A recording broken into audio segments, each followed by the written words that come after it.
think about all those sales reps across the world right now that are less than 6 months into their new job at their new company. And they're still trying to figure out what is the recipe for why people choose us. And they go on Slack or they go on whatever other tools and they're asking, hey, who's come up against this competitor? Who sold this product to this type of... Has anybody sold into healthcare? Has anybody sold into a bank or whatever? And they're just fumbling trying to find, has anybody seen any type of traction in the past for how we were successful here? There should be a system of record from your business of why you were successful there.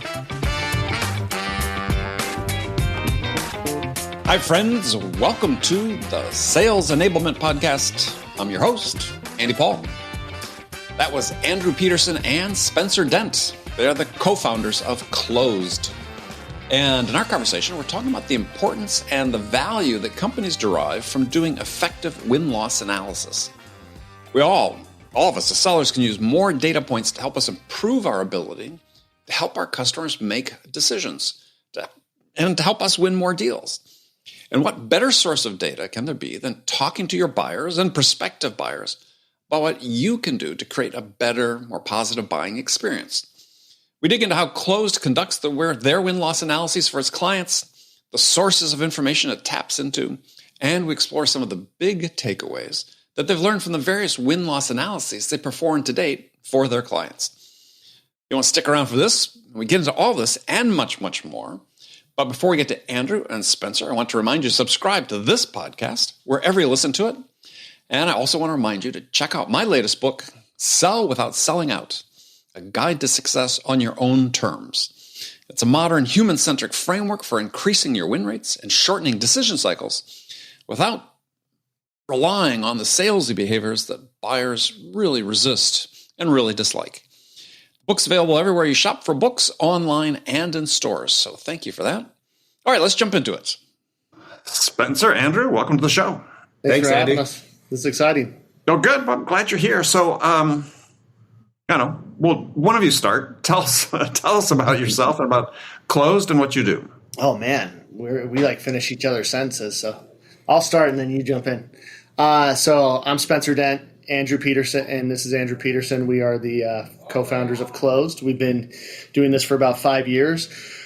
Clozd is the leading platform for win-loss analysis. So we help companies figure out why they win and lose. We have a solution that can plug into your CRM, pull your won and lost deals, run win rate analytics on those. But most importantly, and the main kind of reasons why clients love us is we can then go out and collect feedback from the buyers to help them understand why they are winning and losing.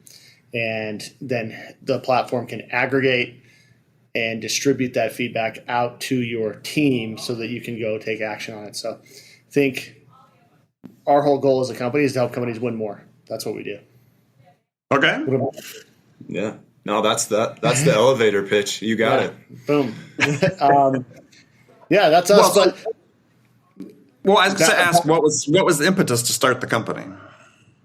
Yeah, that's a great question. I can take that one. So Spencer and I connected when we were both working for a company here in Utah called Qualtrics. Right. Qualtrics is a company I joined in 2009 when we were, roughly 50 employees. It was one of few, legitimate tech companies in Utah at the time. Since then, there's been a proliferation of tech companies in Utah.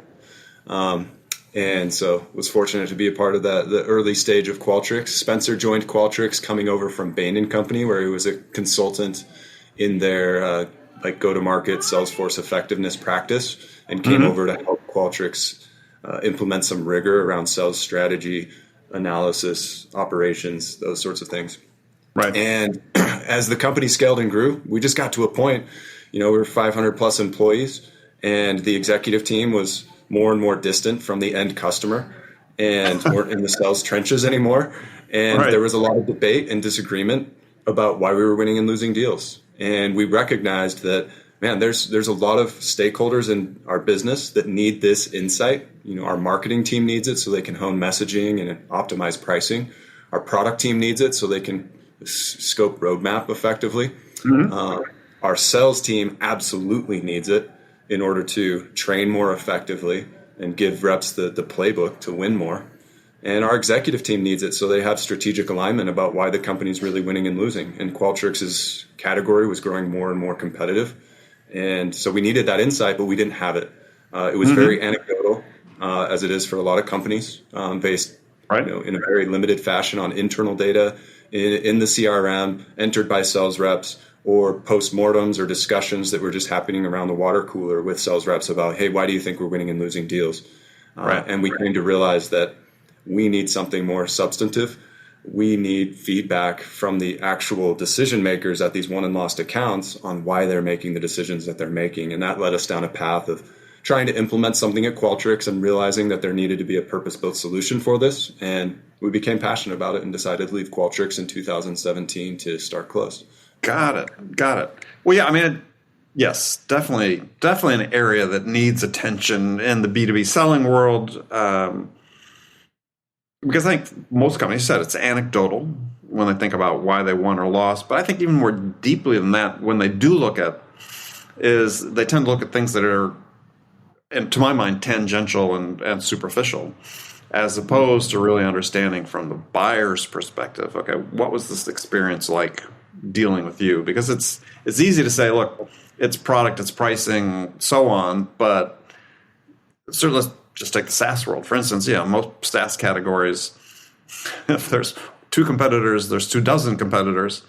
To the mind of the customer, hey, you're all alike. What's the difference? Well, the difference really comes down to the sales, the buying experience with the sellers. Oh, yeah. Who asked that? Right. Yeah, 100%. It's astonishing. It's astonishing how much we hear in the analysis we do for our clients about the impact of the sales experience. And so many companies underestimate that as far as what impact it's having. So many SaaS products, to your point, are really, from the buyer's perspective, at feature parity. And a huge differentiator is the quality of the sales experience, and that comes up often. Yeah, totally. And to your point, right? Companies, they might say, "Oh, we did great in the sales process," or they might say, "Oh, pricing or product." But you need to be precise about why you win and lose, so you actually know what to go do. And so, like, for example, sales, like, we could say, "Hey, we did it." You could have a buyer be like, "You guys just sold really, really well, and that's why we chose you." But what does that actually mean? Like, what exactly did we do well? Did we demo the product more thoroughly? Did we listen better? Did we provide better case studies? Were we more consultative and helpful through the process? Did we help them navigate their own organization in ways that they didn't actually understand how to navigate, because they don't actually buy stuff very often? We sell stuff a lot, but they don't buy very often. There's lots of things that come up in these conversations and in the surveys that we run on behalf of our clients that help companies really understand precisely what's going wrong and what's going well, so that they can go replicate the things that go right and address the things that go wrong. Okay, so I want to dive into the details of how you do that. So first of all, you talk about you pull data from Salesforce, other CRM systems besides Salesforce, or just Salesforce? Yeah, we're a young company. Primarily focused on Salesforce. Okay. We serve a lot of enterprise software and SaaS clients, and they tend to be the majority of them on Salesforce. So on Salesforce. We aspire to direct integrations with other CRM systems, but for now we have out of the box direct integration with Salesforce.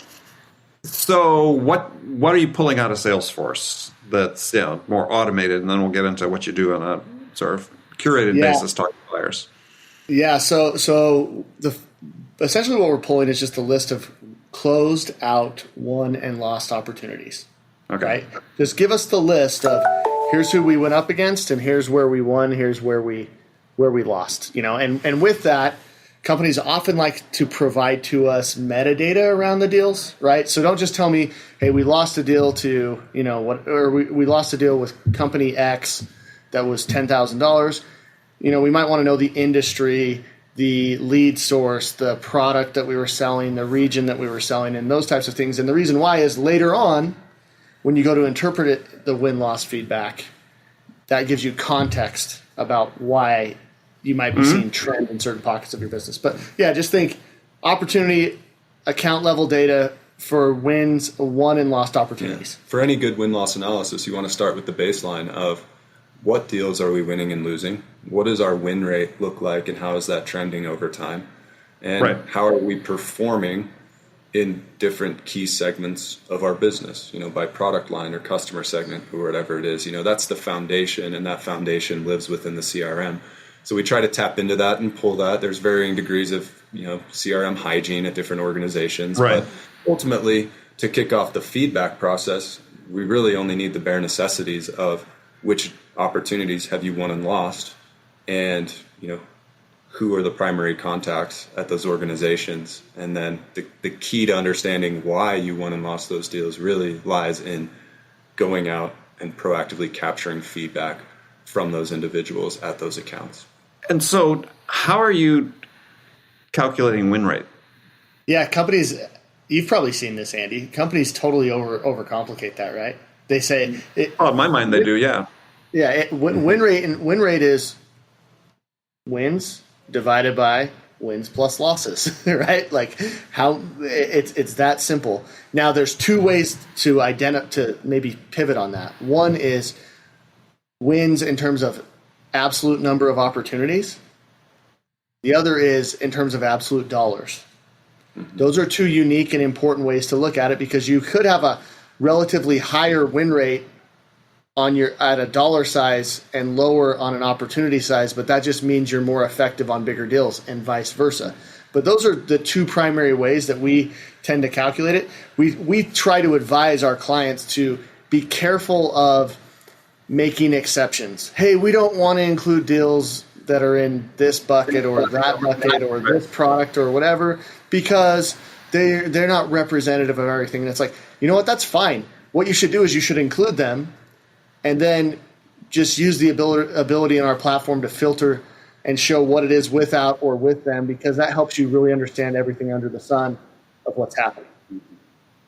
And ultimately, like a lot of metrics, win rate becomes powerful if you establish a definition and stay consistent with that definition over time. You can fiddle around and look at different ways to cut your win rate, but if you're always changing it, it doesn't help you get better. So most companies need to worry less about what's in the numerator and denominator, and come up with a more simple and straightforward definition that they can commit to, and then track over time and drive change for their business. And if they start to feel like, hey, there's things creeping into the numerator here that I don't like because I don't think they're real deals, well, they were created as opportunities. So don't change your calculation of win rate.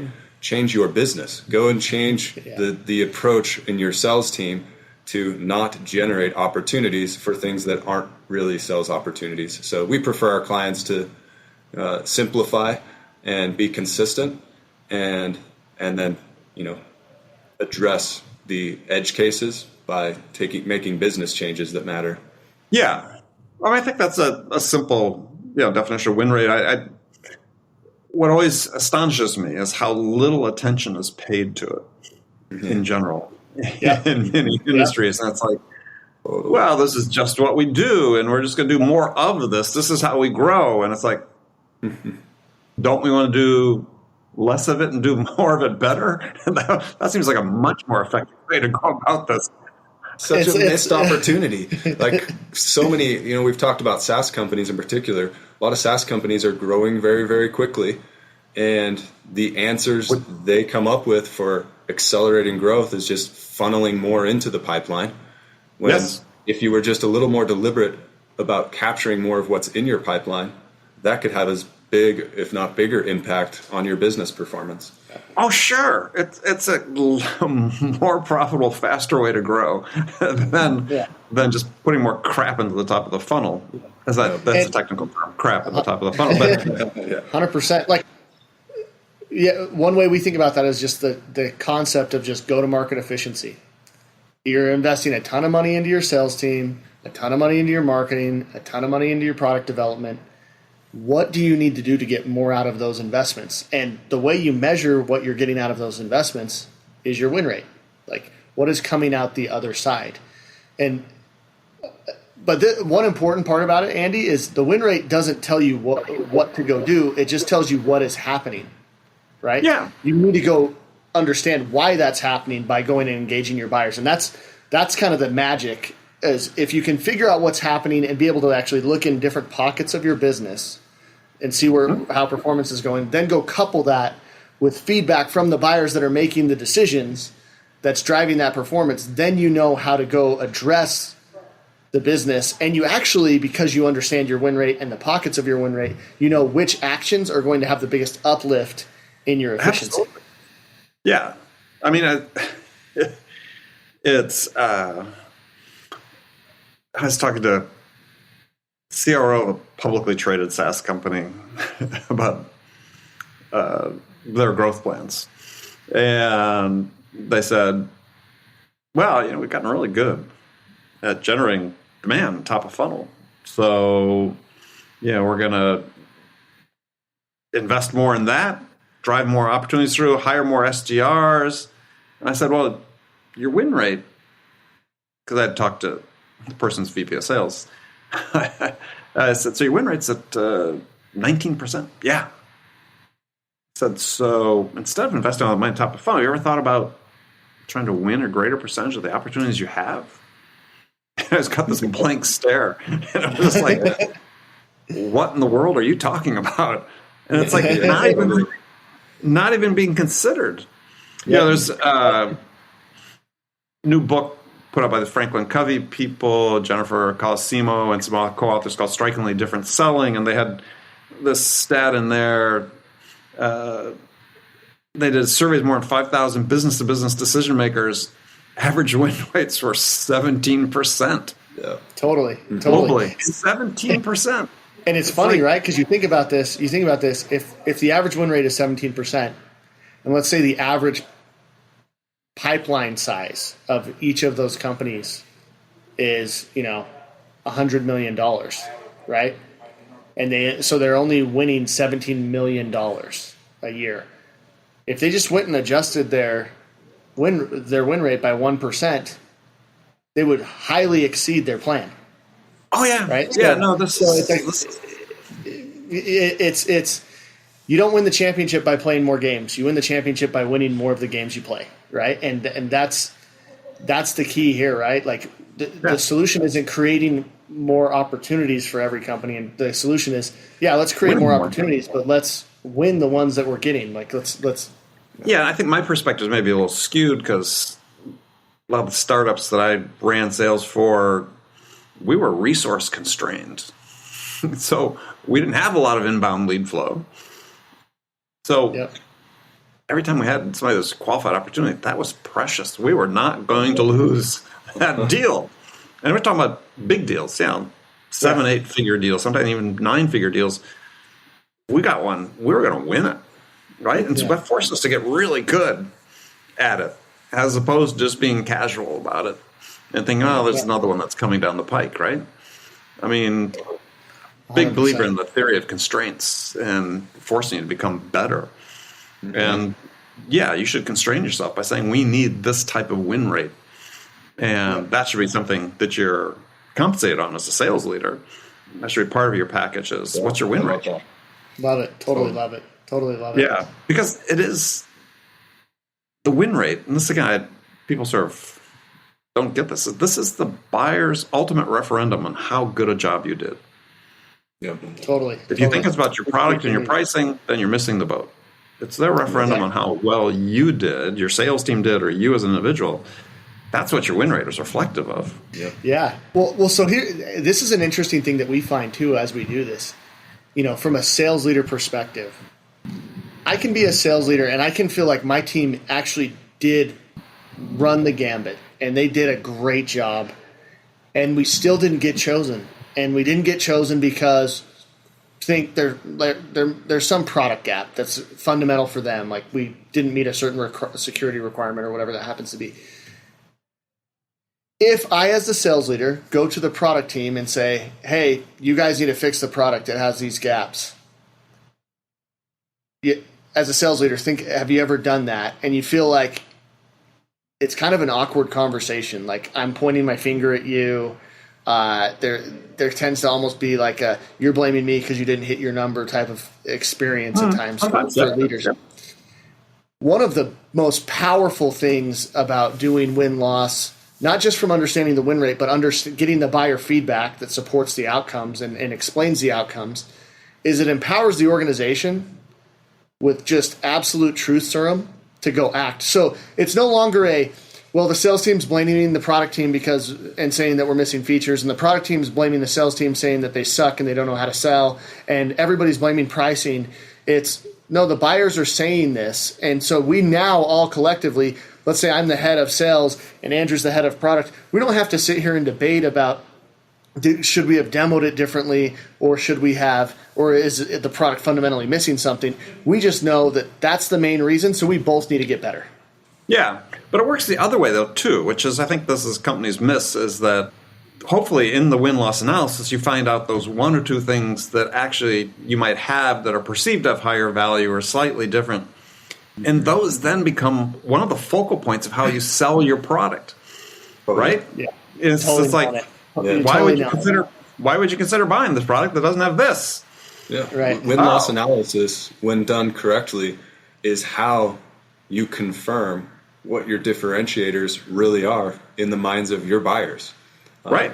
As members of your organization, your perspective can be very biased and skewed about guaranteed that what it buyers is. care about. And so it's funny because when we engage with a lot of new customers, they initially are very, very excited to hear about the losses. Like, that's visceral. Like, we want to know what went wrong when we lost. And here's a deal we really cared about. Can you guys make sure you prioritize this deal for feedback? Because it was a key logo, or it was a big dollar amount, or whatever. Over time, as we coach them, they come to realize that there's perhaps more power in the analysis of your wins, because that is the playbook for how you succeed. And if you can take that and educate your sales team and educate your marketing team that these are the things that our buyers perceive as reasons why they should choose us, and you can double down on those strengths, that oftentimes has a greater impact on your improvement to win rate than trying to chase and address the gaps on the deals that you've lost. Yeah, I mean, it's just practical application of salesmanship and business to say, what are the things we do that we differentiate? Let's lean into those. Let's emphasize those. Let's make those so important to the buyer they wouldn't consider buying a product or service that didn't have those. Yeah. So that becomes your starting point. Yeah, it's the reason why you need win-loss as a system of record for your sales team. Like, think about this. Think about all those sales reps across the world right now that are less than 6 months into their new job at their new company. Mm-hmm. And they're still trying to figure out, like, what is the recipe for why people choose us? And they go on Slack or they go on whatever other tools, and they're asking, hey, who's come up against this competitor? Who sold this product to this type of – has anybody sold into healthcare? Has anybody sold into a bank or whatever? And they're just fumbling trying to find any type of has anybody seen any type of traction in the past for how we were successful here? There should be a system of record from your business of why you were successful there. Right. And that's win-loss. So it's one of those things where if I'm a sales leader and I'm thinking, how can I ramp my people faster? One of the first things to do is to give them the actual recipe. Here are the types of deals that we are winning, and this is why the buyers are telling us they're choosing us. So go say and do and showcase these things. Mm-hmm. Well, you find prospects that need those things. Start that at the beginning, right? Yeah. And 100%, right? I think a factor in the genesis of Clozd and our experience at Qualtrics was, at one point in time, Qualtrics brought in, and I'm sure, Andy, you're familiar with these organizations like Challenger Sale or Franklin Covey, you mentioned. In Qualtrics' case, it was Force Management. That was brought in externally to help develop a command of the message program for the sales organization. And the first thing that they did was pull all of us more tenured sales leaders offsite into a room to powwow about all the reasons why, based on our experience, we think we win and lose deals. And that formed the basis of the messaging framework that was developed. And it was Right. decent because there were experienced, tenured people, and they were extracting that tribal knowledge and developing a framework that could be trained upon. But some of us that were there who were very tenured were kind of chuckling like, we're not the best source of this insight. Like, if force management wants to really develop the right answers and the right framework, they should be talking to our buyers. And not just those that bought from us, but those that didn't buy from us, and hearing from their perspective what happened. And that's the definition of win-loss analysis, is capturing that perspective of those buyers and making it available to everyone in your organization to be smarter and act upon. Yeah, I mean, it's like, I don't know. I was trying to think of an analogy. It's almost like, as a seller, you're the person who was in the car when the car crashed, whereas if you're the buyer, you're maybe the person on the street watching it crash. Yeah, your experience is always going to be different. So talk about the buyer interviews you do. So how many, per account, especially, we've got X number of, always a growing number of stakeholders in every decision. How many of those do you interview? What do the interviews consist of, and so on? Yeah, great question. Great question. The first way to answer that is you can think about this. You can gather this feedback through multiple different forms. One is a survey. One is an interview, right? Like a web-based survey.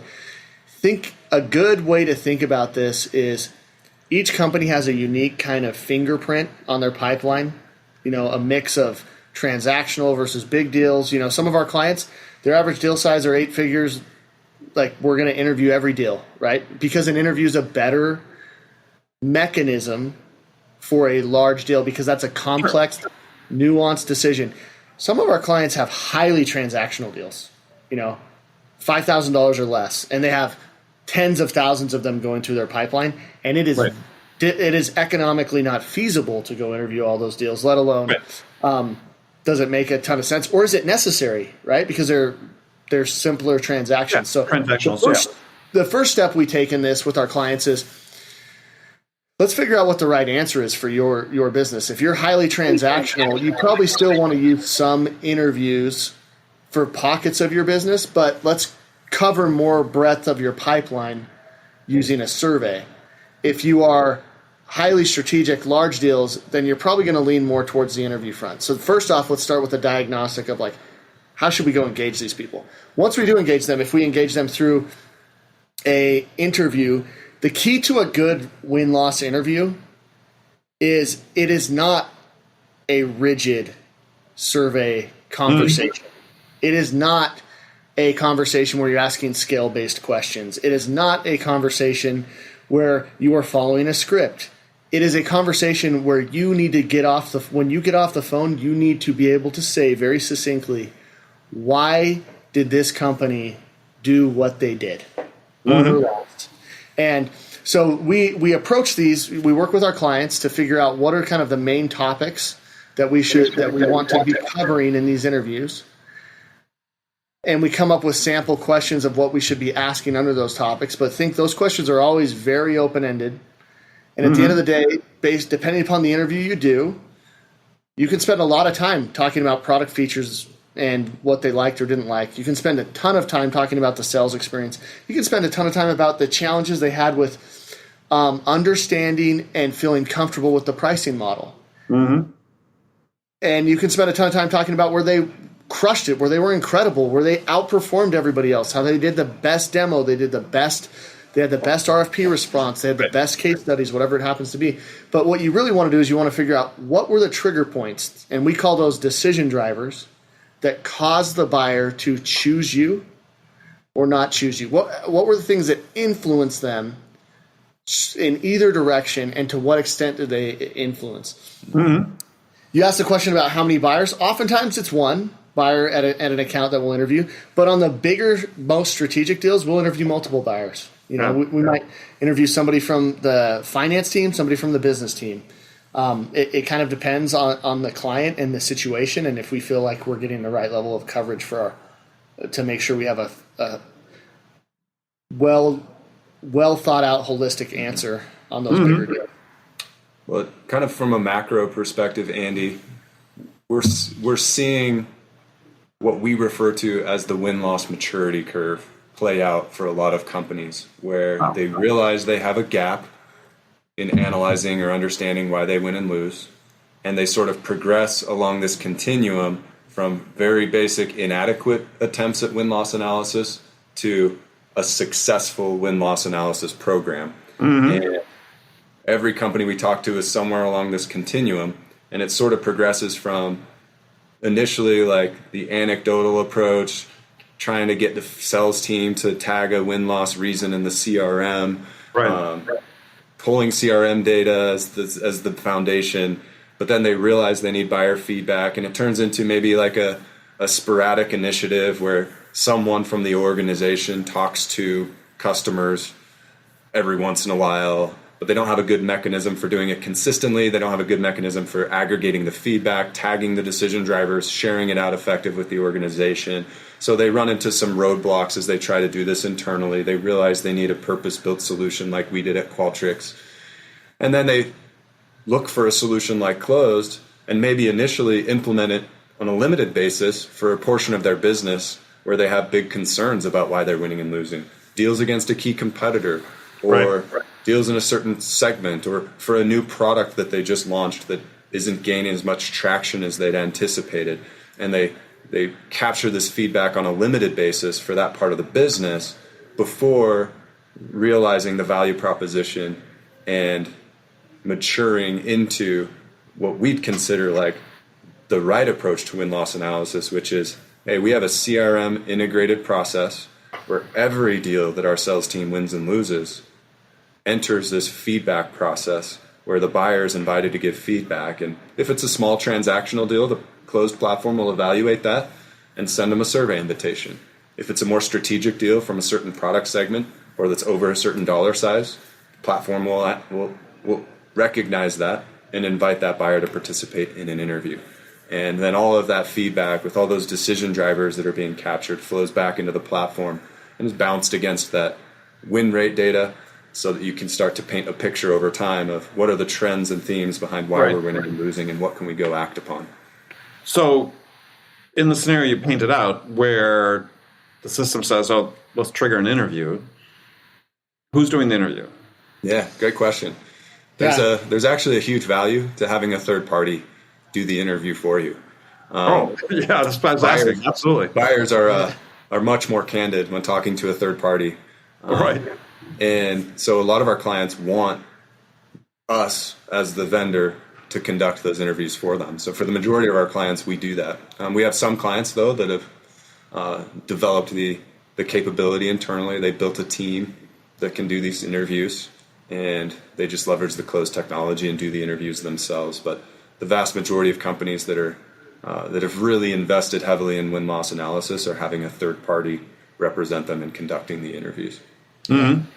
There's benefits to having the third party in that people will be more candid. They actually oftentimes are more likely to participate.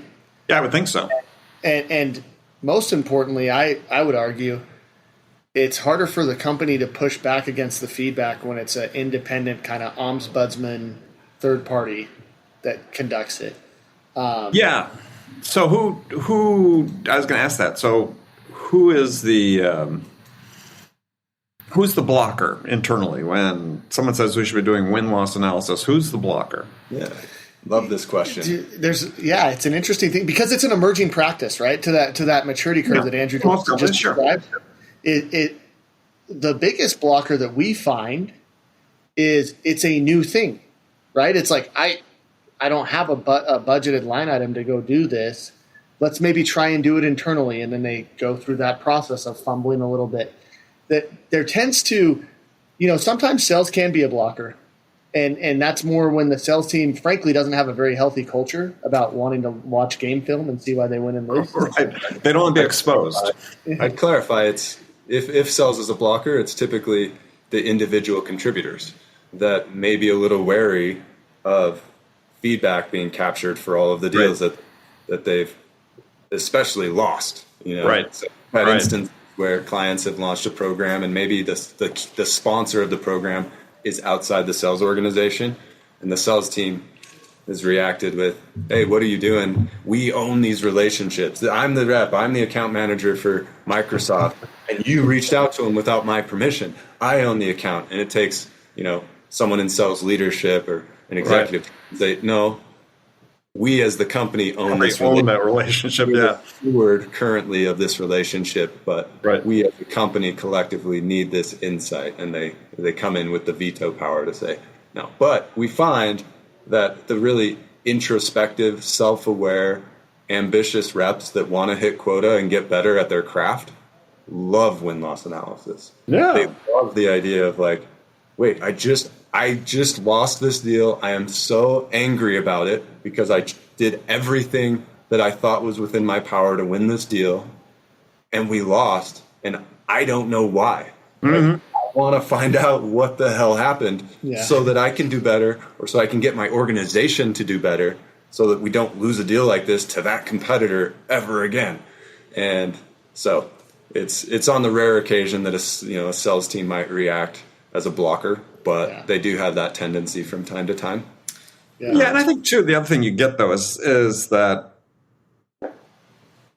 sellers have to learn that if they're paying close attention, A, they should know they're going to lose for the most part, and B, they should probably have a pretty good reason, have a pretty good handle on the reason why before the decision is made. Yeah, I mean, So that's my experience. I mean, there are occasions, I've had occasions in my career I'm completely blindsided by a loss that I thought for sure I was going to win. Mm-hmm. But in most cases, if I was going to lose a deal, I sort of knew it beforehand. Totally. Yeah, like a smart, capable rep that's communicated well with the customer usually comes away looking at the feedback from the buyer like, this aligns with what I thought. Maybe I learned a thing or two, but for the most part, big picture, it aligned. But a lot of reps don't fit in that category of being that capable or having that level of communication skill to harvest that themselves from the buyer. Yeah. And there are a lot. There was one study in particular that was done. There's a sales book from a long time ago called From a Good Sales Call to a Great Sales Call. Mm. They did a comparative study comparing what the buyer said versus what the sales rep said were the primary reasons why they made the decision that they made. Yeah.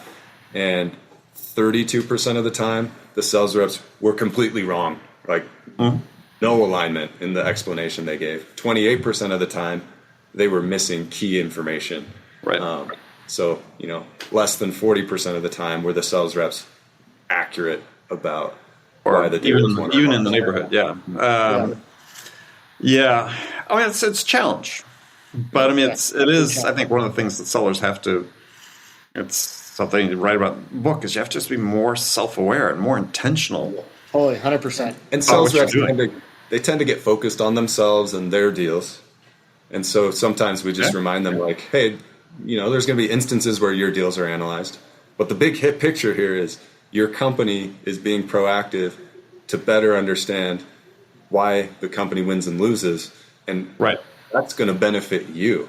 Like if the company realizes that, the pricing model is suboptimal or there is a gaping gap in the product, they're going to now be able to address that and fix that and make your job easier and help your win rates improve. So it's not a witch hunt to figure out which sales reps are doing a poor job. It's a strategic exercise to figure out as a company, what can we do better to improve and the fact is, sales reps' lives easier. Yeah, I mean, I'm sorry to interrupt, but I was just saying, it's hard to be more defensive, getting a loss analysis if you've already lost the deal, right? Yeah, totally. Cause already out of the barn on that. It's like, One of the core use cases that we see for our platform is sales leaders using the feedback that they get to coach their reps, right? And help them see like, hey, watch out for this, watch out for that. Like, and so there's real power in it, but definitely, there's no reason for you to be upset learning that you lost, you already know that you lost. So let's go address this in an effective adult way. Exactly. All right. Well, guys, great to have you on the show. Run out of time here. What's the best way to learn more about Clozd and to connect with you guys? Yeah. Man, we love talking to sales leaders. We love talking to folks about this. So you can obviously we have tons of resources for leaders. You can go to clozd.com, CLOZD.com.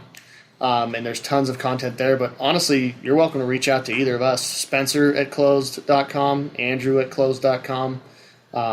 We have a big sales team that we're happy to have you talk to one of our great account executives about what we do. But honestly, as practitioners of this and as people in roles, it's a new thing, right? A lot of companies are doing this for the first time. So we're happy to be a resource to people as they're trying to figure out the right way to approach it for their business and make sure that they do it the right way. So feel free to reach out anytime.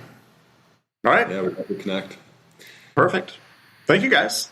Thanks so much, Andy. It was a great conversation. Really enjoyed it. Appreciate all you do, man. Okay, friends, that's it for this episode. First of all, I want to thank you for taking the time to listen. I am so grateful for your support of the show. And I want to thank my guests, Andrew Peterson and Spencer Dent, for sharing their insights with us today. If you enjoyed this episode, please subscribe to this podcast, Sales Enablement with Andy Paul, on iTunes, Spotify, or wherever you listen to podcasts. And as always, thank you so much for investing your time with me today. Until next time, I'm your host, Andy Paul. Good selling, everyone.